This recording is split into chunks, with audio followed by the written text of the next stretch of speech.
क्या अमेरिका सच बोल रहा है या फिर ईरान? आखिर उर्दून के अमेरिकी फौजी अड्डे पर हमले की हकीकत क्या है?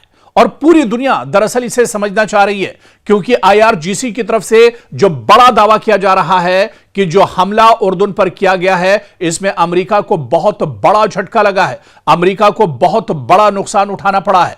मशरिक़ वस्ता में जारी कशीदगी एक बार फिर नए मोड़ पर पहुंच गई है। ईरान की पासदारानी इनकलाब यानी IRGC ने कुछ नई तस्वीरें जारी की हैं और दावा किया है कि इन तस्वीर में उर्दून में मौजूद अमेरिकी फौजी अड्डे को होने वाले नुकसान को देखा जा सकता है। दूसरी जानिब अमेरिकी सेंट्रल कमांड यानी सेंटकॉम इन दावों को मुस्तरद कर रहा है और कह रहा है कि ईरानी हमला मौसर नहीं था।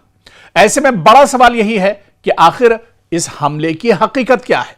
तो इसे दरअसल तफसील में जाकर समझना होगा, क्योंकि एक तरफ ईरान दावा कर रहा है लेकिन अमेरिका दावे को झुठला रहा है। ईरान का कहना है कि उसने हालिया अमेरिकी हमलों के जवाब में उर्दून में वाक़े अमेरिकी फौजी तंसीबात को निशाना बनाया।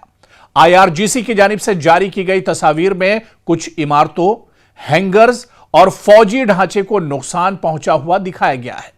ईरान का दावा है कि यह तस्वीर इस बात का सबूत है कि इसके मिसाइल और ड्रोन अपने टारगेट तक पहुंचे और अमेरिकी अड्डों को नुकसान पहुंचाया। दूसरी जानिब अमेरिकी सेंटकॉम का मौकफ बिल्कुल इससे मुख्तलिफ है। अमेरिका का कहना है कि इसके फजाई दिफाई निजाम ने बेशतर हमलों को रास्ते में ही नाकाम बना दिया और ईरानी दावे मुबालगा आमेज या प्रोपेगंडे पर मबनी है।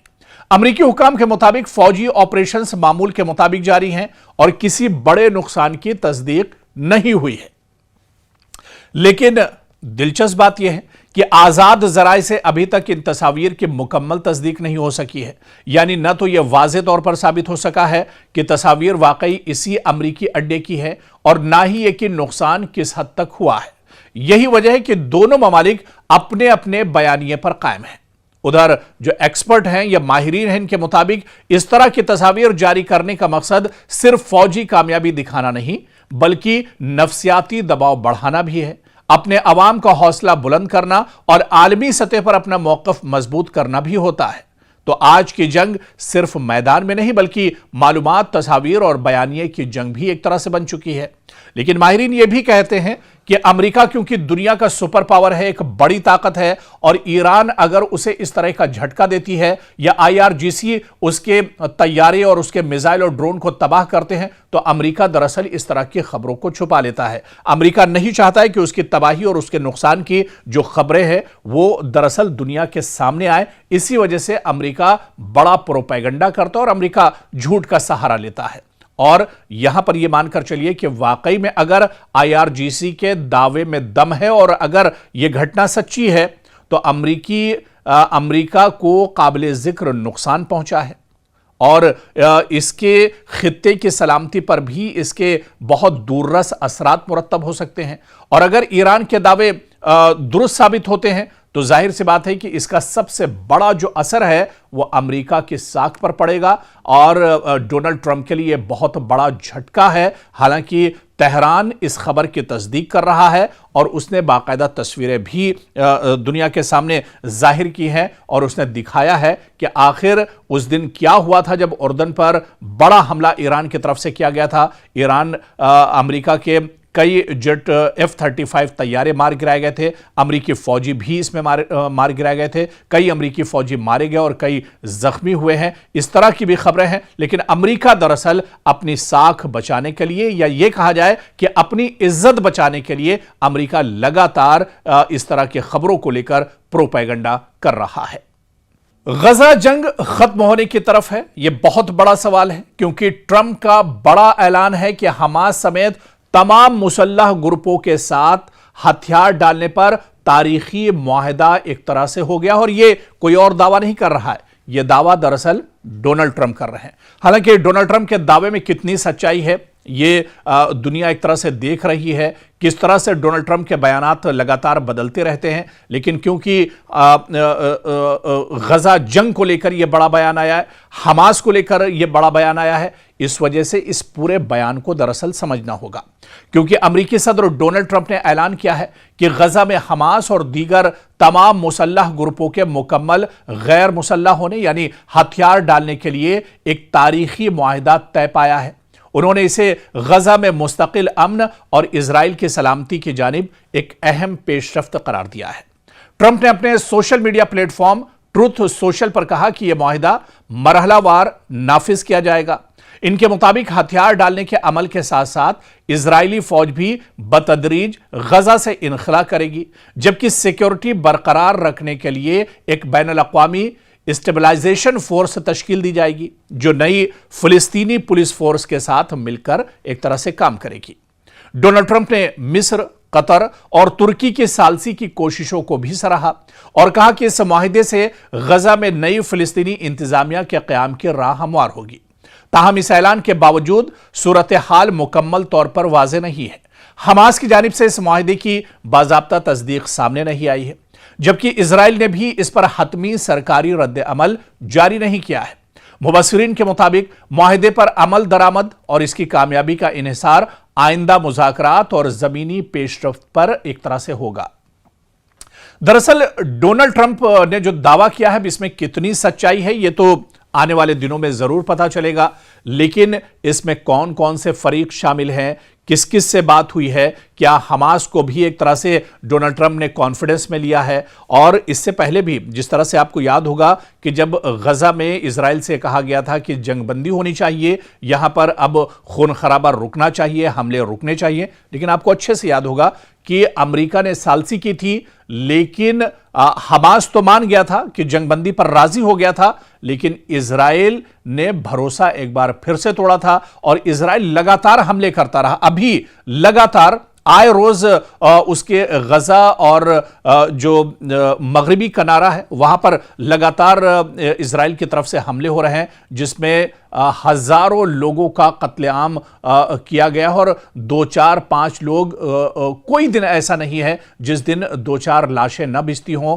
یا معصوموں کا قتل عام غزہ میں نہ ہوتا ہو۔ تو ایسے میں اس دعوے پر آخر کیسے بھروسہ کیا جائے، یا پھر جو فریق ہے ابھی ان کی طرف سے بھی اس میں کوئی سچائی نکل کر سامنے نہیں آئی ہے، اور اس میں جو سب سے بڑی چیز جو شواہد کے طور پر اگر ہوگی تو وہ حماس ہے۔ اگر حماس کی طرف سے کوئی مصدقہ بیان آ جاتا ہے، کوئی آفیشیل بیان حماس کا سامنے آ جاتا ہے، تو یہ مان کر چلیے کہ یہ اس دعوے میں دم ہے، یا ڈونلڈ ٹرمپ یہاں پر جھوٹ نہیں بول رہے ہیں، سچ بول رہے ہیں۔ لیکن کیونکہ ابھی کسی بھی فریق کی طرف سے کوئی بیان سامنے نہیں آیا ہے، حماس کی طرف سے بھی اس پر ابھی تک کوئی بیان سامنے نہیں آیا ہے، تو ایسے میں اس ڈونلڈ ٹرمپ کے اس دعوے کو ایک طرح سے شک کی نظر سے ہی دیکھا جا رہا ہے۔ لیکن آنے والے دنوں میں یہ تصویر بھی صاف ہو جائے گی، کیونکہ ایک طرف اسرائیل لگاتار غزہ پر ابھی بھی حملے کر رہا ہے، غزہ میں حالات بہت زیادہ خراب ہیں، کیونکہ ایران اور امریکہ اور اسرائیل کی جنگ کے بیچ میں پوری دنیا کی جو نگاہیں ہیں وہ غزہ سے ہٹ گئی تھی، بلکہ کچھ ماہرین یہ بھی کہہ رہے تھے کہ غزہ سے ذہن بھٹکانے کے لیے دراصل ایران کے ساتھ جنگ شروع کی گئی ہے۔ لیکن اب اس جنگ میں ڈونلڈ ٹرمپ نے غزہ کا پھر سے سہارا لیا ہے۔ کیا ایران کی طرف سے ذہن بھٹکانے کو لے کر یہ بیان دیا گیا ہے؟ اس طرح کے دعوے بھی کیے جا رہے ہیں، تو آنے والے دنوں میں ڈونلڈ ٹرمپ کے دعوے میں کتنا دم ہے اس پر بھی ایک طرح سے تصویر صاف ہو جائے گی۔ کیا امریکی صدر ڈونلڈ ٹرمپ کی مقبولیت میں درار پڑنے لگی ہے؟ جی ہاں، کیا ڈونلڈ ٹرمپ کی مقبولیت میں اب کمی آنے لگی ہے؟ کیا امریکی عوام اب اپنی ہی حکومت کی پالیسیوں سے ناخوش ہیں؟ اور کیا ایران کے ساتھ کشیدگی اور مہنگائی وائٹ ہاؤس کے لیے سب سے بڑا سیاسی چیلنج بنتی جا رہی ہے؟ دراصل یہ سوال اس وقت امریکہ میں بھی اٹھ رہے ہیں۔ امریکہ میں سامنے آنے والے ایک نئے CNN SSRA سروے نے صدر ڈونلڈ ٹرمپ کے لیے خطرے کی گھنٹی بجا دی ہے۔ سروے کے مطابق امریکی عوام کی ایک بڑی تعداد کو لگتا ہے کہ صدر ڈونلڈ ٹرمپ ملک کے اصل مسائل سے توجہ دینے کے بجائے دوسری ترجیحات میں مصروف ہیں۔ ना कि अमेरिका के आवाम, अमेरिका में डेवलपमेंट, अमेरिका में दूसरे जो मसले मसाइल हैं उस पर उनका कोई फोकस नहीं है, बल्कि उनकी तरजीहात ईरान, गजा और मशरिक़ वुस्ता पर एक तरह से फोकस है। और इस सर्वे में सबसे चौंकाने वाला पहलू यह है कि 73% अमरीकियों का कहना है कि सदर ट्रंप अमरीका को दरपेश सबसे बड़े चैलेंजेस पर मुनासिब तवज्जो नहीं दे रहे। यह शरह अब तक की बुलंद तरीन सतहों में शुमार की जा रही है, जो अवामी बेचैनी की अक्कासी करती है। और सिर्फ यही नहीं, तकरीबन 2/3 अमरीकियों का मानना है कि ट्रंप की माशी पॉलिसियां और ईरान से मुतालिक फौजी फैसलों ने अमरीका को फायदा पहुंचाने के बजाय मजीद मुश्किलात में डाल दिया है। उधर माशी महाज पर अवाम की सबसे बड़ी शिकायत महंगाई है। अमेरिका में आए दिन महंगाई बढ़ रही है। जंग की वजह से बोझ अमेरिका पर बढ़ रहा है। अगरचे हुकूमत माशी बेहतरी के दावे कर रही है, लेकिन अवाम, अमरीकी शहरी अब भी रोजमर्रा की अशिया की बढ़ती हुई कीमतों, ईंधन के अखराजात और जिंदगी के बढ़ते हुए खर्च से परेशान है। और यही वजह है कि मईशत एक बार फिर अमरीकी सियासत का सबसे अहम मसला बन चुकी है। दूसरी तरफ मगरबी एशिया, खुसूसन ईरान के साथ कशीदगी ने भी अवामी तशवीश में इजाफा किया है। कई अमरीकियों को खदशा है कि अगर यह तनाज़ा मजीद बढ़ा तो अमरीका एक तवील और महंगे फौजी बहरान में उलझ कर रह जाएगा, जिसके असरात न सिर्फ कौमी सलामती बल्कि मईशत पर भी पड़ेंगे। और सियासी तज्जियाकारों का कहना है कि अगर महंगाई पर काबू न पाया गया अमेरिका में और खारजा महाज पर कशीदगी अमेरिका में बरकरार रही तो यह अवामिल सदर ट्रंप की अवामी मकबूलियत पर मजीद दबाव डाल सकते हैं। ताहम यह भी याद रखना जरूरी है कि राय आम्मा के सर्वे किसी भी इंतखाबी नतीजे की जमानत नहीं होते, बल्कि सिर्फ उस वक्त अवामी रुझान की एक झलक दरअसल पेश करते हैं। तो आखिर में सवाल यही है कि क्या ट्रंप अपनी पॉलिसियों में कोई बड़ी तब्दीली लाएंगे? क्या वो मईशत और महंगाई जैसे मसाइल पर आवाम का एतमाद दोबारा हासिल कर सकेंगे, या फिर ईरान के साथ बढ़ती हुई कशीदगी उनके लिए एक नया सियासी इम्तिहान साबित होगी? आने वाले दिनों में यही सवाल अमरीकी सियासत की समत का दरअसल तायुन भी करेंगे।